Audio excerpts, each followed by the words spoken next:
Look around. You can find cars like these on AutoTrader, like that car riding your tail.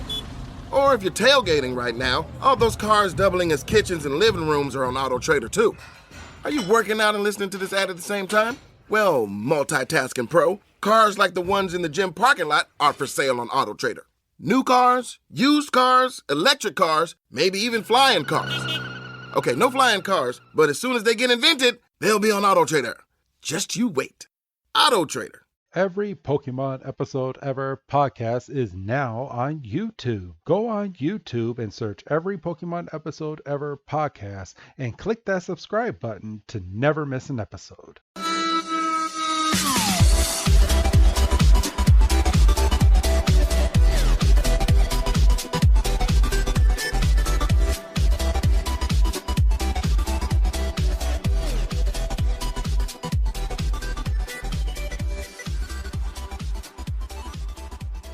Welcome back, everybody, to another fantastic episode of the Every Pokemon Episode Ever podcast. I am one of your hosts, Wrestling Chris G, and joining me this week, he is the man who's about to get hitched. It's good old Dougie Fresh. Dougie, man, how you doing? You've skipped far too many steps. No. You're about to get hitched, man. You're just like James in this episode. He had no idea he was engaged. He comes to town. He's about to get married, and man, this is a funny episode that we're about to go. Well, let me just tell you, without going too far into the episode, I would have done the exact opposite. You would have married her and took the money? I would have taken the money and I would have learned to love her. But she was trying to whip you. I don't care. Maybe I'm into that. Whole another podcast, Doug. Whole another podcast. This is well, you started it. So many jokes that we're gonna have during this episode. I can see it right now. But this week's episode is episode 48. Everybody, Holy Matrimony, or translated from Japanese, Gardie and Kojirou. Nah, I'm all right. Yeah, I'm good on that. So, well, let's get the elephant out of the room real quick, bro. That was some interview that we had last week. What a fucking guest that we had. Yeah, I mean, I was so impressed with him. I mean, he was game for what we were doing. I mean, I mentioned in the episode, goosebumps multiple times. I didn't realize he was sitting at a piano because, I mean, obviously we don't do video. Yet. Well, yeah. So just to have, we had a few little snippets and then we had some accompanying background music. I mean, and he totally went for it. I can't say enough that wasn't already said. He's such a nice guy. Such a solid dude as well, right? Yes. So it was pretty cool having good old Jason Page. I want to give him one last shout out on the show. Thanks again for coming on, Jason. If you end up hearing this, it was a pleasure having you. Hopefully, we can have you on another future episode. I don't want to derail the recording by any stretch. I'm just going to ask if it's coming through on your end. A little bit. Okay. Well, my puppy has a rubber pig. Oh. That yeah. You're not derailing. So, we can keep it in. No, I mean, it's fine. I didn't know, like, if I was going to bring it up, you'd be like, I don't know what the fuck you're talking about. Well, welcome to the podcast. What's the name of your dog? Levi. There you go. So and that's to illustrate how strong of a toy that is. My door is shut. Oh, shit. I thought he was right next to you. I'm telling you. So All right, so I'm gonna let the cat out of the bag. So we let the elephant out of the room, and now we're gonna let the cat out of the bag. There And we have a dog with a pig, so we're just and we going got a dog with a pig. So you remember last week how Jason Page was talking about the whole Pokemon card game is kind of making its rounds back into the lives of a lot of old trainers and new trainers. Yeah. So good old wrestling Chris G, because Oh my no. well, no. Listen what I'm about to say. So my in-laws, my sister-in-law had a pencil container full of Pokemon cards that obviously she doesn't use anymore because she's a 16-year-old girl, and what 16-year-old girl is going to want to be playing Pokemon? Well. Well, yeah. So she had it and she gave it to my son. So my son was sitting there playing with the Pokemon cards, but it's not a proper deck. Like it's just whatever she had left, like a bunch of energy cards and maybe a Pikachu here and a couple holographic Pokemon cards. So my son had gotten a decent amount of GameStop gift cards. A decent amount. He got a lot. Store.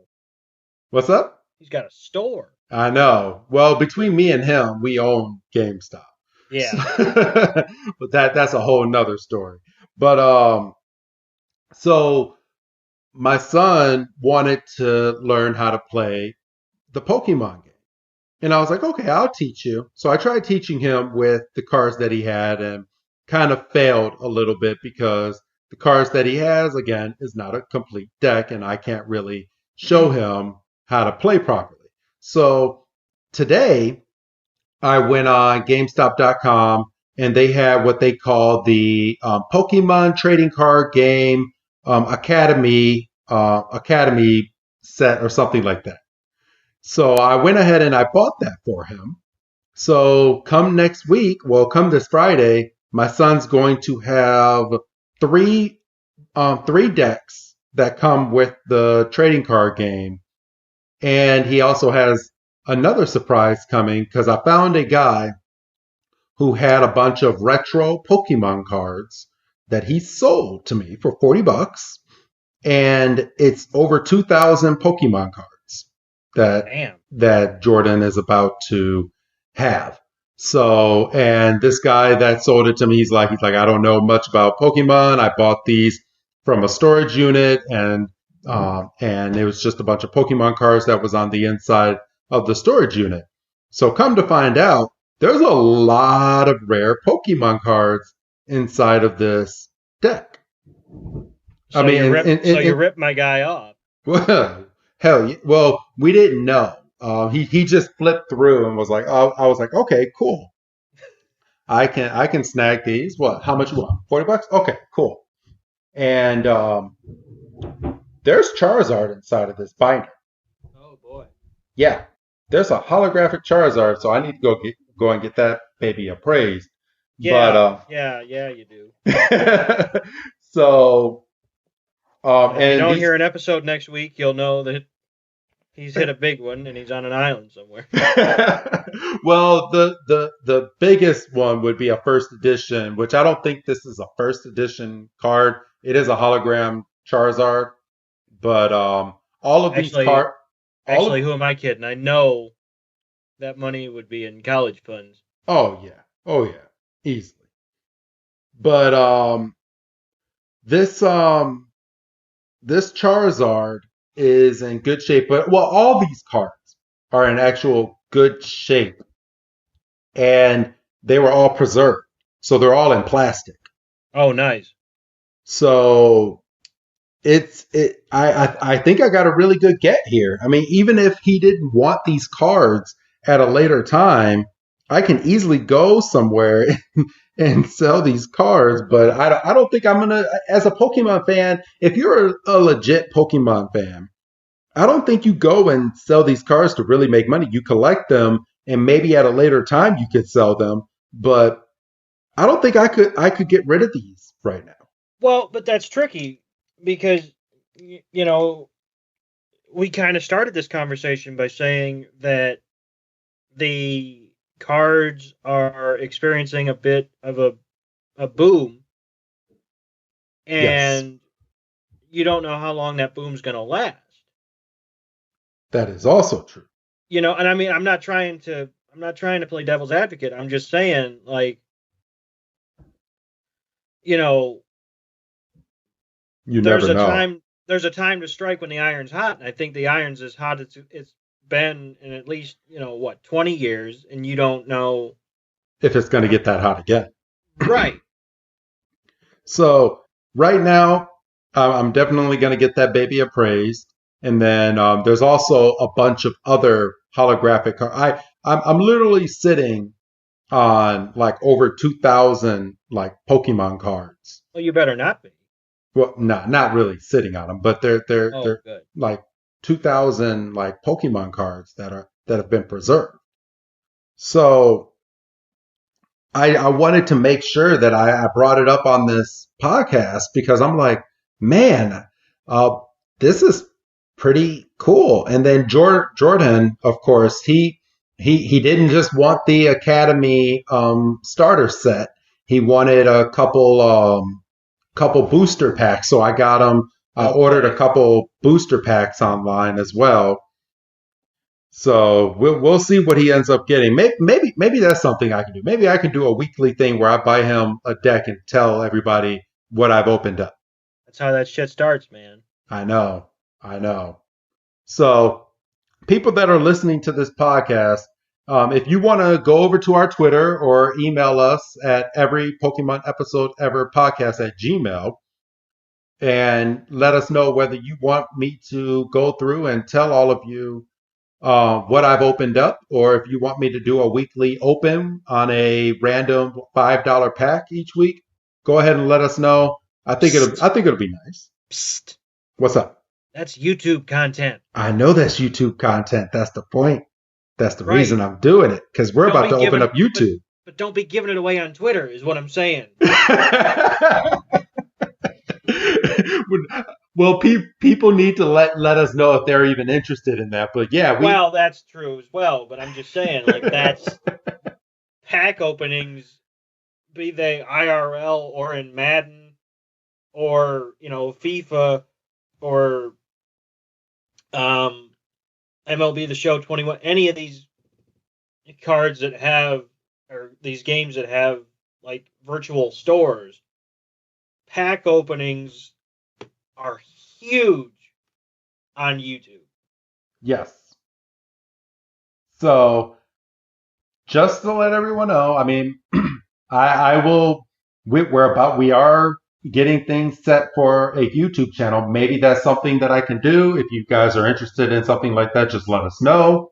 And that'll be an extension of our YouTube channel outside of just listening to podcasts that you can get off of iTunes or Google. Yeah, I mean, that's that's perfect. So, but all right. Well, outside of that, Doug, how have you been doing? Or if you have anything Pokemon related, how have things been on your end? Because it's been about a week since we've actually recorded, so we can kind of 6 days. What'd you say? I said it's been 6 days. Yes, it has. It has been 6 days. Right. But no, I'm good, man. I mean, it's just, kind of hanging out, watching these episodes, making sure that I've got my shit together. Yeah. Yeah. All right. And people that play Pokemon Go, I just got my Sylveon today because they finally released Sylveon in the game this morning. And they were some bitches. I mean, luckily I knew the trick of how to get Sylveon before Sylveon came out.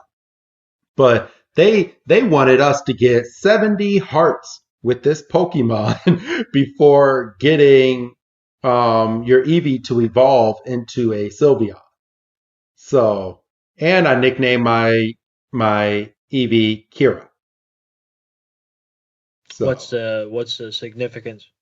well, in Pokemon Go, all and as we progress in the series, as we're reviewing, uh, they every time they introduce a new Eevee and its evolved form like Umbreon or Espeon, they all have nicknames and in the cartoon. So in the Pokemon Go game, if you nickname your Pokemon that Pokemon, and the trick only works once. But if you nickname your Eevee that Pokemon, it will evolve into an Espeon, Umbreon, Flareon, Jolteon, Vaporeon, any of the variants of Eevee or Glaceon and Leafeon. But now they have Sylveon, which is the fairy version of Eevee, and the fairy version's name is Kira.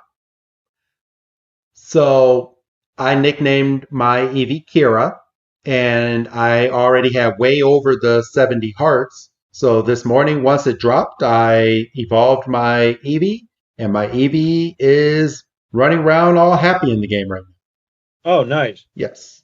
So that was a nice little tidbit that I just wanted to throw out there for everybody because it it was cool. It's been long waited. Like it's been over. I feel like Sylveon should have been in the game last year, and we finally got her today. So it's nice. Yeah. So, but yeah, and now I'm trying to get a second one in the game because I have a shiny Eevee, and yeah, that's about it. All right then. All right. So, well, I feel like we kind of chit chatted a little bit. You ready to get on into our history moment, Doug? Oh, definitely. All right. So this week, Holy Matrimony debuted in Japan June 11th, 1998, and here in the States, March 13th, 1999. And I know damn well that mine happened in 2014. So, Doug, you beat me to the chase this week. What is yours? So on March 13th, 2005, for goodness sakes, I talk. Bob Iger is named CEO of Walt Disney International, succeeding Michael Eisner. Oh, okay. And just to kind of earmark the occasion, the first movie released under his umbrella was The Rookie.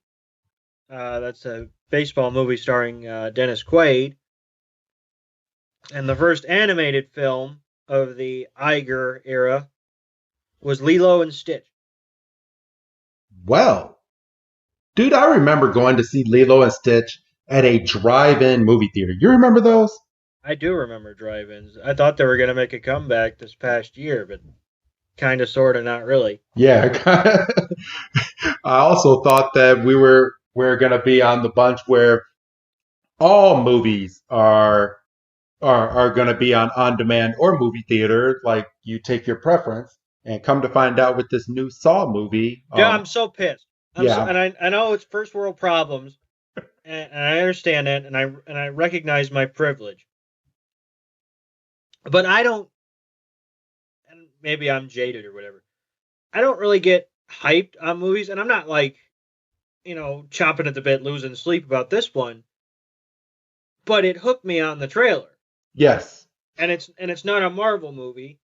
So, obviously, I watched the Phase 4 Marvel trailer the other day, and I was, geeking out because they, had a bunch of, release dates and shit. Yes. So, obviously that one, but, I was like, it's a Saw film.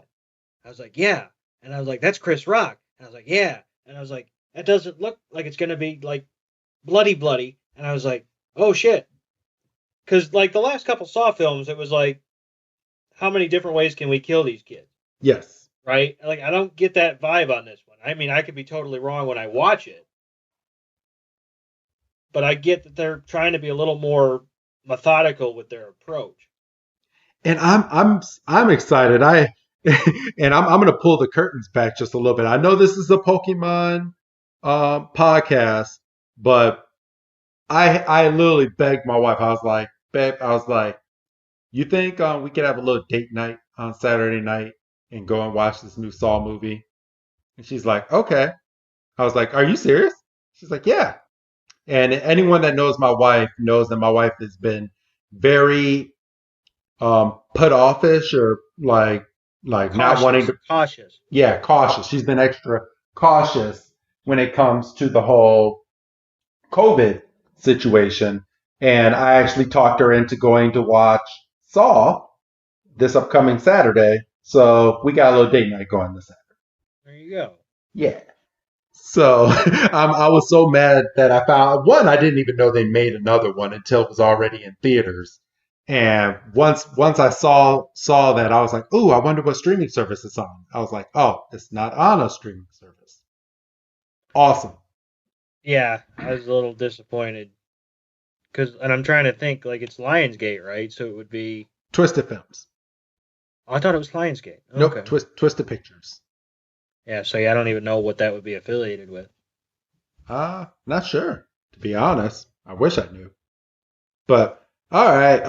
I know people are probably wanting to turn us off, but there's a skip button. my date happened in 2014, and this is the date that Captain America: The Winter Soldier premiered in Los Angeles. And we thought that we kind of tie this in because the Falcon and the Winter Soldier basically just finished off about a month ago, because we're about to get what, next week or the week after we're getting Loki. The week after, I think. Okay, so by the time you're hearing this, Loki's already out, but as we're recording this, we have about 2 weeks left before the Loki premiere. So that's how far we've gone in the Marvel universe. And you even just tied in that they just brought out a bunch of release dates. Now I haven't watched that yet. That's something that's on my to-do list. Now, have they said that if it's going to be on Disney Plus with these movies and theaters, or how are they doing this? This was, to me, it was leaning heavy on, hey, let's all get back to theaters. Okay. Gotcha. Well, poop.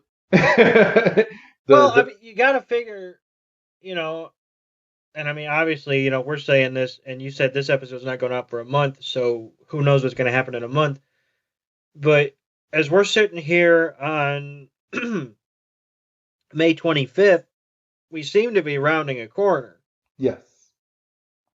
So you would hope that we could be in theaters by, Black Widow, let's say. Yeah, well, I'm ready to go back to theaters this Saturday.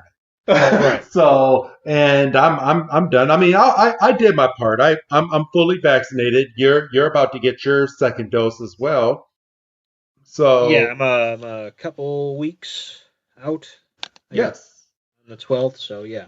So yeah, by the time this episode comes out, you'll be fully vaccinated, and they're talking about bringing all sports back towards the end of July, especially out here in Illinois land, and I cannot wait for that. Man, I can't wait. But we'll see what happens. Yeah, and I mean, because certain theaters have been open. Like, I think our movie theater out by us has been open, but it's like, it's like now that I've got one dose in, I'm like, well, at this point I might as well wait until I get that second dose. Yes. And Yep, do your part. Get vaccinated, everybody. If you don't believe in it, it's perfectly fine. I'm not pushing it on you, but if you want to, definitely do your part. Let's get this world back to what it needs to be, and so we can go ahead and take these masks off and be free again. So. Well, my middle finger on my left arm fell off. We're turning into zombies, man. We're turning into zombies. Hey, we all saw that match at Backlash. We all want to wish that we didn't. All right. So you're ready, Doug? Yeah, I am ready. All right. Let me go ahead. I'm about to turn on the good old Pokemon episode. I'm recording this from my theater room, everybody. You're probably like, theater room? Yes, I have a legit movie theater in my basement of my home. And it's Sticky awesome. floors and everything. No, I do not. It hasn't been that long yet. But all right, so you're good to go, Doug? Mm-hmm. All right, let's go ahead and get this on in then. Let's see. This week's episode, we start off. Do I have the subtitles on? Yes, I do.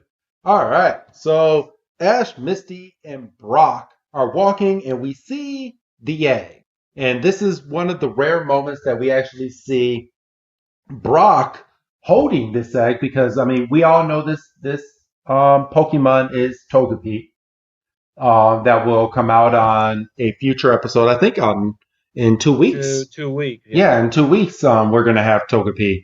So we all know that this egg belongs to Togepi, and Brock is over there being a mother and father figure for this egg. And we come up to a missing sign, and it has what looks to be James from Team Rocket as a cute little boy. Yeah, and as soon as we get a shot of him, we go to the title card. Yes. So, like, how much shit are they about to pack into this episode that we're into the title sequence a minute and like 22 seconds in? Yes. So we got Holy Matrimony, and there we go. The Ash and the gang are looking at the sign. They're like, that can't be James. And then you can tell how fast forward this episode is going to be. I mean, I don't think anything can go any faster than last week's episode. But as soon as they're looking at this sign, here pulls up this big blue and yellow limousine, and a guy rolls the window down with a blowhorn and screams into the trio's ears, "Have you seen the boy in that photo?"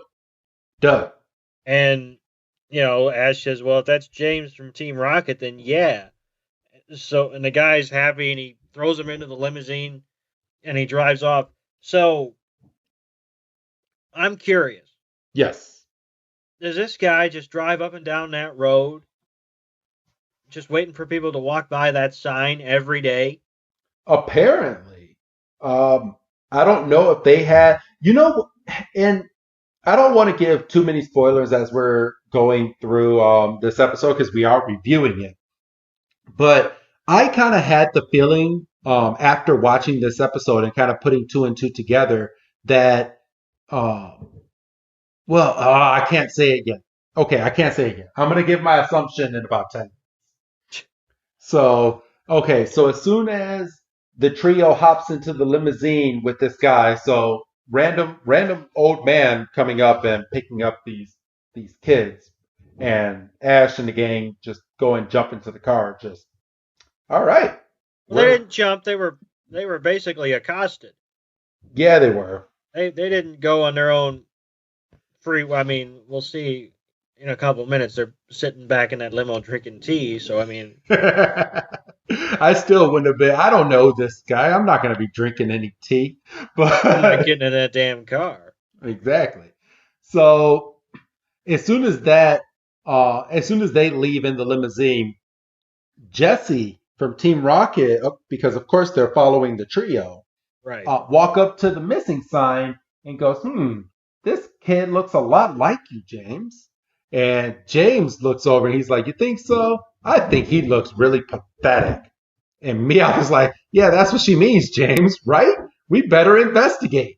And James looks just so disheartened. He looks down. He doesn't want to be here right now. He wished they took the left over at the fork of the road instead of making that right. Like he has so many emotions going through him right now. And if he really was that conflicted, he should have just turned around and walked away. I find it hard to have sympathy for this guy. So he's standing at the sign, and Jesse and Meowth go running away. And then they come back because James is like, I'll just stay right here. I'm just going to stand here. And they're like, oh, no, you won't. And they pick him up like a ladder and just run him away. So it's not exactly like he's dragging his feet because he could have just gone dead weight. Yes. So then we're back in the limo. And like I say, they've got tea and crumpets. And one of them makes a crack about, feels like, we passed the mailbox half an hour ago, or the front gates or whatever. And, they pull up, and I think Brock says, this place is huge. I've seen shopping malls that are smaller than this place. And the guy in the limousine that's with them, he's like, this is a small house. I was like, what the fuck? The building behind it is the master house, and they all fucking faint. He had enough nerve to say that the big old mansion that they pulled up to first is all for the Growler. Well, we don't know that yet. Huh? We don't know that yet. You're talking about spoilers. What was the term? He said doghouse. Oh, he said it's the doghouse for the Pokemon trainer that they used to be his trainer. No, it says Growly. It says the little doghouse is for Growly, the favorite Pokemon of Master James. Yeah, but you don't know what a Growly is at this moment. It's a Growlithe. Well, you don't know that. So yeah, they as you said, they all faint, and then the butler. I'm going to call him the butler now because I hate beating around the bush, but the butler has the trio walk with him into this big old mansion, and behind them is Jesse, Meowth, and good old James, who does not want to be anywhere near this place right now. And Jesse's like, we're in a lap of luxury. And they're like, we hit the jackpot. And James just wants nothing to do with this. Doug, you want to take the entrance into the mansion? Far away, look in his eyes. So yeah, they walk in and bang up front, two big coffins. This is bullshit. Coffins and a big family portrait. And the butler basically says, as soon as young Master James ran away, his mother and father lacked the strength to go on. And just today they passed on, which means that this house belongs to Master James as, pardon me, as long as he's married today, or within 24 hours of their passing. Yes. And Team Rock is up in the crawl space, and they say, "Is this place really yours?" And James is like you said, he doesn't want to be there, but apparently. Yeah, he's like, yeah, apparently this is all mine. And Jesse and James are just besides themselves because they're sitting here. They're like, we're sitting here trying to capture a Pikachu to get rich and steal money. And back home, you can give up being Team Rocket, and you're living in a life of luxury. It's like, what? Yeah. Jessie is one to talk because she grew up rich as well, but still. But we find out from the butler that. Well, yeah, I was a little ahead of my skis on this one, but yeah. No, you're good. We find out from the butler that Master James ran away, and that his parents this is such bullshit. His parents could not move on, and their hearts were so broken that because he had left, they couldn't live anymore, and they passed away, and they died. So Yeah, and I this don't is mean to where say this is bullshit, but you know what we're about to get into, and it's complete bullshit. yeah. All right, go then. And then yeah, like I say, that's when we got the stipulations about, this is James' inheritance as long as he gets married, within 24 hours. And cut to the three of them. Well, I mean, I guess I should say the four of them because you got to include Pikachu. They're sitting on the front steps of this place, saying, "Boy, it's awful. I hope we run into James soon." And wouldn't you know who won the pony? We hear a scuffle up on the roof or in the attic or whatever the fuck. And Team Rocket come falling out of the sky and landing on their face. Yes. So as soon as they land on their face, they Jessie is arguing with James. She's like, "Come on, we gotta go, we gotta go, we gotta go and get the money, we gotta go and get the money." And James is sitting there, and he's like, "I don't want to go in, I don't want to go in." And Ash and Brock are like, "Will you stop? His parents just passed away. He's got to come to their funeral." And James goes, "Never." And then he kind of thinks about what he just said at that And point. then he's like, "Oh, I'm so confused. I feel like I'm being ripped apart." And one of them goes, "I think he's got amnesia." And I was like, "Yeah, he did just fall on his head." I mean, to be completely fair, I mean, because this is like a cobblestone walkway. I mean, So it's at this point that he's like, "It's all a blur to me. I remember flunkering out of Pokemon Tech and joining a bicycle gang. I only remember one scene before that. It was a dark and stormy night. A boy was wandering far from home with his loyal Growlithe Growly." Let's see what. Come on, hurry up! he basically tells Growly to go on. He's not going to make it. Go on and save yourself. And he's dead. He tells the story about himself dying. And we flash back to the present time, and James stands there or is sitting there, and he goes, "And that boy passed on in the night, and froze, and Growly cried at his side all night." And which one of them snaps him out of it? Oh, let's see. So, well, it wasn't anyone that really snapped him out of it, but Misty. Misty, because the other one, everybody else was crying. Yeah, everyone's crying at the story, and Misty is sitting there, and she's like, "Everybody, James is right here. He's not dead." And James sits up and goes, "Oh yeah." "I am here. I am alive." And then he's like, "Ah," and then he curls into a ball again, basically. My head hurts.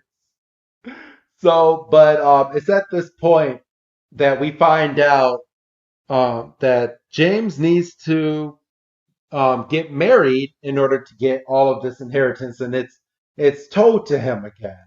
And as long as he marries her within the 24 hours that he gets the mansion, he gets all the money, he gets everything. And Jesse is under the assumption that they could just fake a wedding and just take the money from there. And James isn't even hearing that. He just runs off. And freaking Meowth and Jesse have to lasso him back. And, this is where we get Brock and Ash are kind of on their high horse. Oh, he should be able to marry whoever he wants. And, basically tell Team Rocket says, mind your business, basically. And then we have sheer stupidity. Yes, just straight dumbness.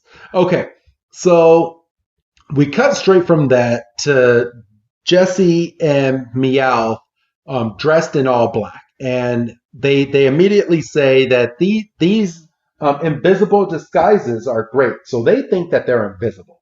And they're hiding behind James, who walks up to the door and knocks on it. So they're holding James' arms and they're working his arms, making it seem like he's really there. And did they really think that they were invisible, Doug? I've Like, how old are they? It had been a minute since I saw this episode.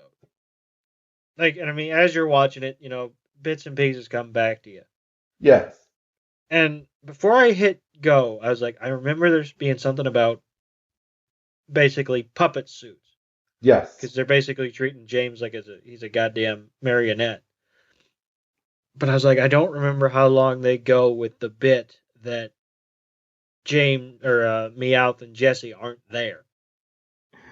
So it's at this point they walk in, and James sees the two coffins, and Jesse's talking for James. Oh, I forgot to say, James' mouth is tied, so he can't talk. With a piece of white cloth, not even black cloth. So like, the butler at this point is just willingly ignoring the white cloth over his mouth. Yes. Because it doesn't matter, because James is home.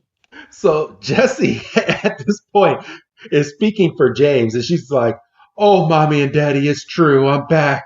I'm back home after a long journey to get my money." And everyone's like, "Huh? Oh, I mean, and Meowth is like, "You're blowing it. I'm here to get married just like it says in your will. I want cash, not a check." And they're just making money jokes like left and right with James right here. And then, Jesse says, "Oh, I should have been back sooner," and this, that, and the other. And then we start hearing laughter from the goddamn coffins. And this is where I called bullshit. Yeah, because then James' mother and father pop out of the coffin and do the opening lines of their motto, the Team Rocket motto. And Jesse and Meowth are like, "Well, it's ghosts." And this is where James gets a bit of a backbone and goes, "They're not ghosts, you imbeciles. They fake their own death." So it's at this point that his parents sit here and his parents, I had a problem with this scene, and this is where they should have known that things were not what they thought they were. But his parents say, "This was the only way that we were going to be able to get you back home, so you can go ahead and get married, because we have an arranged marriage for you." And it's at this point that they tell the butler to go and get James ready, and the butler in both arms grabs Jesse and James and Meowth and runs up the stairs, Doug. Right. Like, what? So, and then you go, okay, they were just playing along with it long enough to get him in the door, and so that the parents could reveal that they were, faking. Yes. But then we get into the room, and Jesse and Meowth are still behind James, because James is tied in the chair at this point. Well, no, not quite, but he's being held down by James and Meowth, or by Jesse and Meowth. You'll get it. So the butler knows that Jesse and Meowth exist and are there, because, like you said, he used both arms to pick him up. Yes. But are they still there? I mean, I'm taking it that they're still playing along with the idea that James has amnesia, and this is like a coping mechanism. They go, well, James was an eccentric child. Maybe he just needs this for him to think that they're his imaginary friends or something. And we're not going to talk about it because he's here and he's going to get married in a second. Yeah, we finally got him back. We're not going to blow it. So just follow along.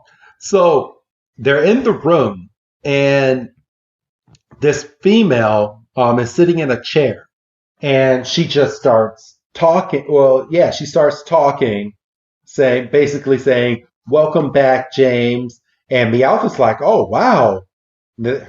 She sounds a lot." Her voice is like catnip. Yeah, her voice is like catnip. I'm in love. and she pulls is that a fan, Doug? Is would you Yeah. call it a fan? Okay. She pulls the fan from in front of her face, and it's a girl that looks just like Jessie, like to the T. And they even do a little panning back and forth between Jessie's face and this girl's face, and the only difference is Jessie wears her hair up, and this girl wears her hair down. And we have a big comedic reveal, and I got to imagine that was the act break. And then we get the obvious, Meowth stating the obvious, and of course Jessie doesn't see the comparison, and of course she doesn't see the comparison, because she's sitting here saying that this girl looks ugly, and literally, and James is sitting there and he's like, or no, Meowth is like, she has your face. It's like twins. So at this moment, James is basically sitting there going, well, he's talking to Meowth and Jessie at this point, and this girl, which we don't have her name yet, she's like, why do you keep talking to yourself? So she's in on the game too. They haven't said her name yet? Did they say Jezebel yet? I'm almost certain they said it when she turned her chair around. Okay. So yes, Jezebel, that's the name of the nice pretty woman, and she is talking to James. She's like, James, why are you talking to yourself? And Jessie puts her hand over his mouth and goes, you can't blow this. You have to get married, because if you don't get married, you don't get the money and you don't get the house, and you're going to blow this. So Meowth is basically telling him too. He's like, we're counting on you to make all of us stinking rich. And James is just biting him in this chair. And then we find out that Jezebel is in fact a real girl, because she can move and talk on her own. And she goes, well, I have an idea. Why don't we all go down to the basement? Oh man, I wish. So yeah, they say let's go down to the basement, but she doesn't just say let's go down to the basement. Let's go down to the basement so I can show you all of your inheritance. Is what she tells. And they go, and Jezebel goes through the whole sob story about ever since you ran away, blah blah blah blah. And Jessie has a good line about it. It's nice to be back here, reunited with my money. And she's like, huh? And he's like, with you. With you. There's money jokes throughout this entire episode. And we stop in front of this heavy iron door. And she goes, your inheritance is in here. And she presses a button and it opens up. And Meowth and Jessie are like foaming at the mouth, waiting to see what's inside of this door. And they walk in, and it's a bunch of gym equipment. Yeah, it's basically a home gym, basically. Which I call this the fetish. Yeah, I mean, we've all seen 50 Shades of Grey. Yes. You've watched that movie, Doug? No. I have. I mean, I've seen the parts that matter, but me and my wife watch that movie at least twice a year, all three. All right, I don't need to know what you do on Valentine's Day. Jesus Christ. So it's at this point that they see all the gym equipment, and Jessie has a funny line. She's like, "Huh? What's all this junk?" And James has I think he's snapped. He's like, you idiots! She tricked you to bring you down here. And Jessie goes, how'd she spot us? He's You imbeciles, you're not invisible. And it's at this point that his father and his mother are inside of the room with them, standing on top of the workout equipment. Mother has a flute, the dad has a bong, and Jezebel has a whip. Has a what? A whip. No, the father has a what? I thought it was a gong. You said bong. Oh, my bad. Weed, man, weed. I was like, son of a bitch. No, not a bong. I didn't mean to say that. I talk everyone. But father has a gong. The mother has a flute and or not a flute, a whistle. And let's That's see. a flute. You're right. Yeah, and And Jezebel switched outfits. She has a whip, and she's looking like the leader of a 3-ring circus. Yes, like just full getup and everything, just right there. I'm like, oh, okay. And I got funny. Like, I want to know really. We need to start getting the writers on our show to kind of get the background of some of these episodes, because it's at this point that everyone's looking at Jesse and Meowth in these black outfits, right? And they're like, can they see us? And they explain, you guys are idiots. We saw you the whole time. We had to play your little game to get James back here, to get down here.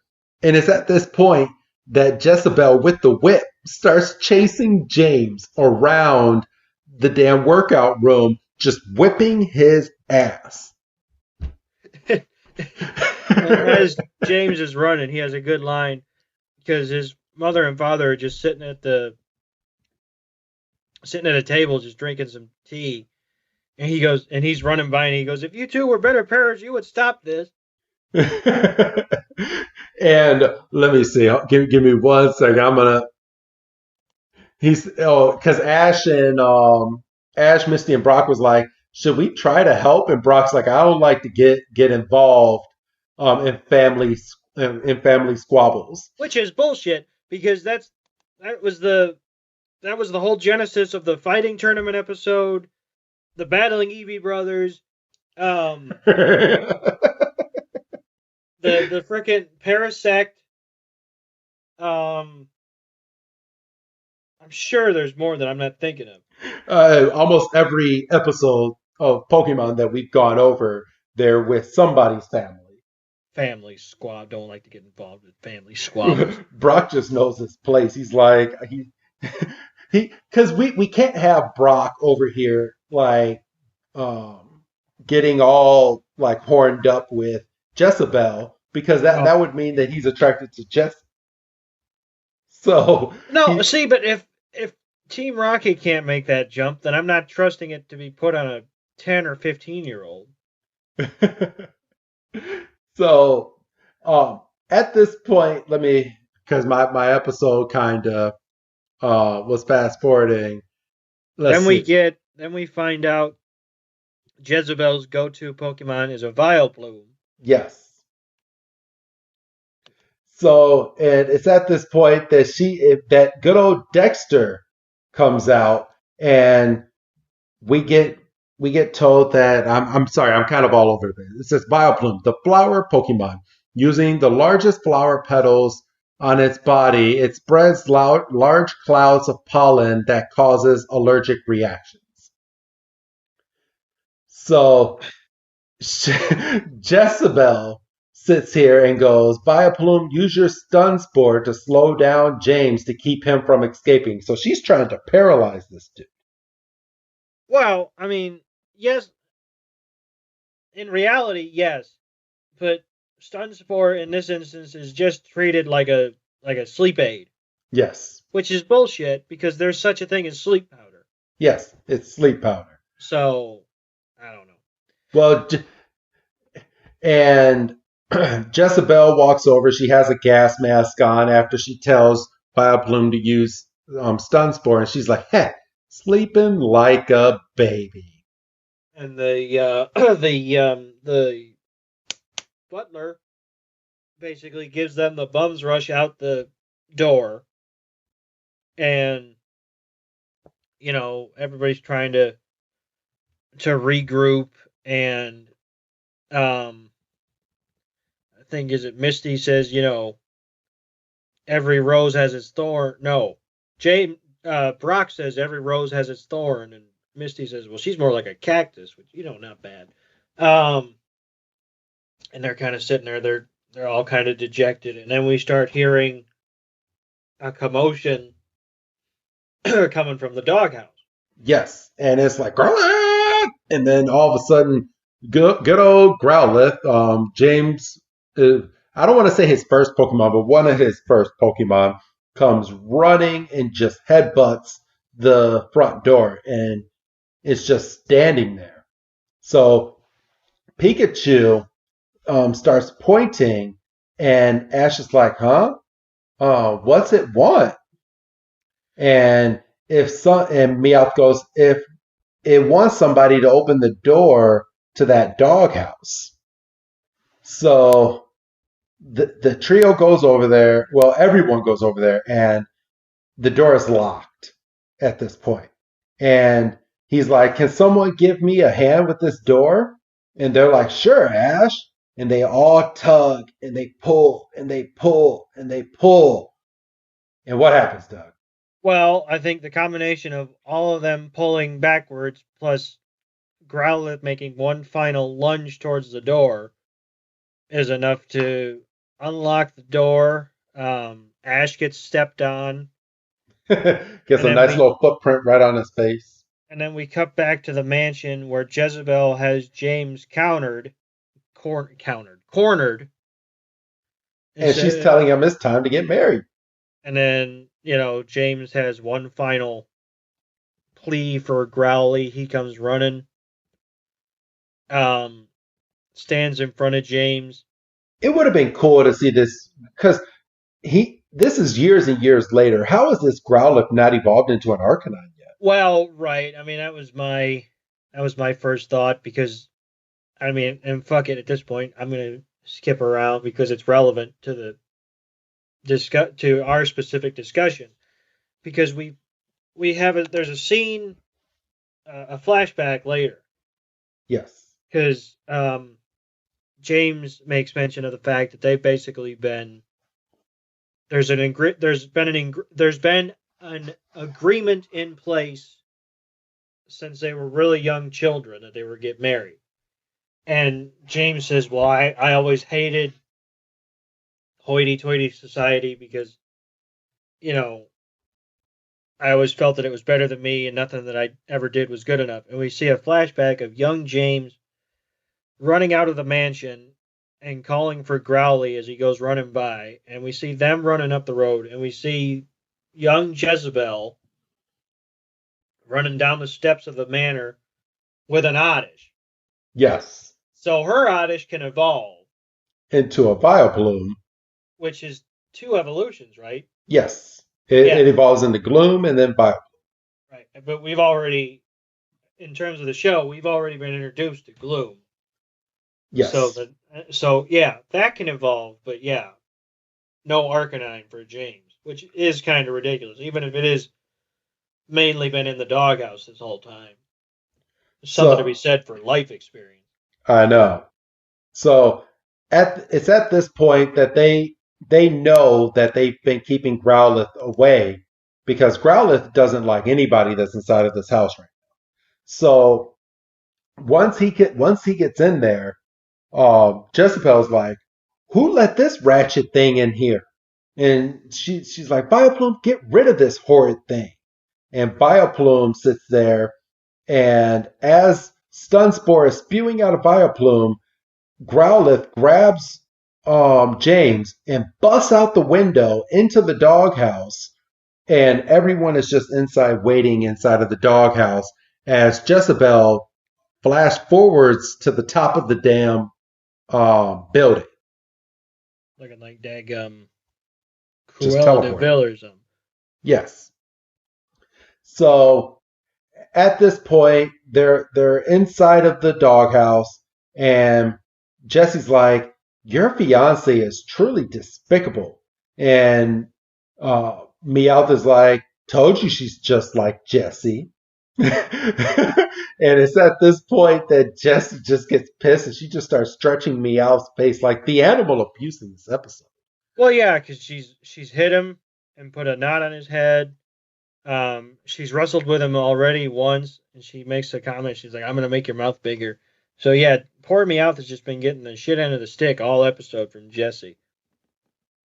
So, And, and then that's when we get the flashback that you had mentioned Mhm. at a minute ago. So we're going to fast forward through that part because you kind of put it in the episode where it should have been, but now we're at the point where Jezebel breaks down a section of the wall with her bioplume and breaks into the room that everybody is standing. And yeah, it's battle time. And Meowth and Jessie are launched out. Yes. So the only people that are left are our heroes and James and Growly. And then, so it looks like we're gonna have a proper battle. Have we gotten the Pokédex entry? I mean, other than like, because was it a surprise that Growly turns out to be a fire Pokemon, or was it mentioned in Dexter's initial entry and I just skipped over it? Um, I couldn't tell you if it. No, it was. It was. Yes, he is a fire Pokemon because it's at this point when Vileplume is using her stun spore. Ash goes Pikachu, Thunderbolt, and then James goes Growly. It's weak, Flamethrower, and freaking just toast this Vileplume to shreds. And nothing wrong with a cooked mushroom. They're delicious. Um, and Jezebel starts running away with Vileplume. I'm gonna say even though they didn't have Vileplume on fire running away, but that would have been a nice visual in this episode. But I'm gonna say that Vileplume was toasting running out of this room. well, and just give me a second because I've got an issue with old Jezebel here. Okay. So we cut to James' parents and the butler on the bridge feeding some food to a couple Magikarps. And from their point of view, we see Jezebel coming up to them. And here's lovely Jezebel. What a fine daughter-in-law she's going to turn out to be. And she just trucks them over and, says, I hate that Growlithe, Vileplume is in the pileup. Yes. So she runs away from her Pokemon. Yep. And she wants nothing to do with any of this anymore. Right. So yeah, this was basically it. We get to the end of the episode and we find out we have a nice visual of James getting ready to say his goodbye to his Growlithe. He's like, bullshit. What do you mean bullshit? Bullshit. Why is it bullshit? Take him the fuck with you. Well, he says that Growlithe needs to stay. Bullshit. Why? It's literally his strongest Pokemon. You're not wrong, Doug. You're not wrong. I know I'm not. I'm getting sick and tired of people leaving Pokemon in this show. Oh, well, you have a long journey ahead of you, man. I know. My friend, all the Pokemon that gets left behind in this series, it's ridiculous. Bullshit. I know. So yeah, he says his tearful goodbye that he doesn't have to say, and then we see Jessie and Meowth are walking, and they say, well, I guess James chose to hang up his Team Rocket uniform. And then in the distance, we get prepare for trouble, and we find out that James is in the freaking hot air balloon. Yes. And, Jessie does it back, and then we get this cheesy freaking rom-com scene where James scoops the basket low enough to scoop Jesse up, and they have kind of a, moment. they have a moment, and they basically agree that they're better as Team Rocket, and everybody's all happy because they're reunited, and then we find out, oh shit, Meowth's not in the basket. So, and that's really kind of how we end up ending this episode this week. Well, except for the fact that Jezebel is chasing our trio, which makes no sense because the last time we saw Jezebel, she was trucking over motherfuckers on the bridge. Yes. So why is she back running after? That makes no sense. It looks like she was running after Ash or Brock. I'm going to say Brock. And I think this is probably the one and only episode that we're ever going to get where Brock is running away from a female that wants him. Oh, at this point, but I'm sure that happens again. I'm sure it does. So, yeah, and that's how we end this week's episode. We don't get the good old goodbye from Ash and the gang saying goodbye to James' family or anything. No, because they were healed. Yes, they're bad guys. So, yeah, that's this week's episode, bro. Yeah.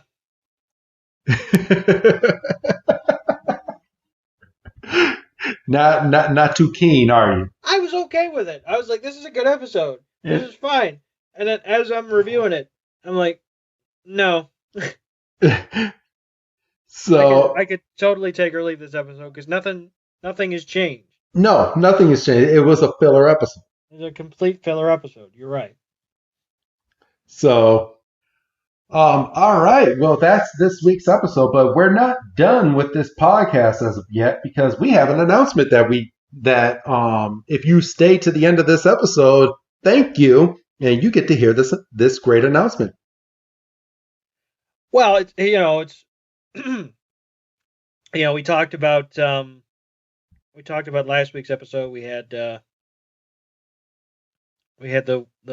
fantastic Jason Page, guest starring and playing some of his music and singing some of his songs. Well, if you like episodes where we have guests, well, we got another one next week. Yeah, you'll definitely want to stay subscribed because we have yet another fantastic guest coming into your feed. We have, well, you always describe him better. Yes, we have YouTube sensation Blaines. So if you follow Blaines, he is a big Pokemon fan, and he has a whole YouTube channel dedicated to Pokemon, and he will be making a guest appearance on next week's episode, So Near Yet So Far-Fetched. And I think, we've mentioned on numerous occasions that we try to record in advance, and we try to have a bit of a stockpile, just in case we need a break or what have you. Well, this was an instance where, to accommodate the time difference, because he lives in Japan. He lives in Japan, so we definitely had to work some things around. So the long and the short of it is we have recorded that episode. It was a great episode too. It was a good episode. It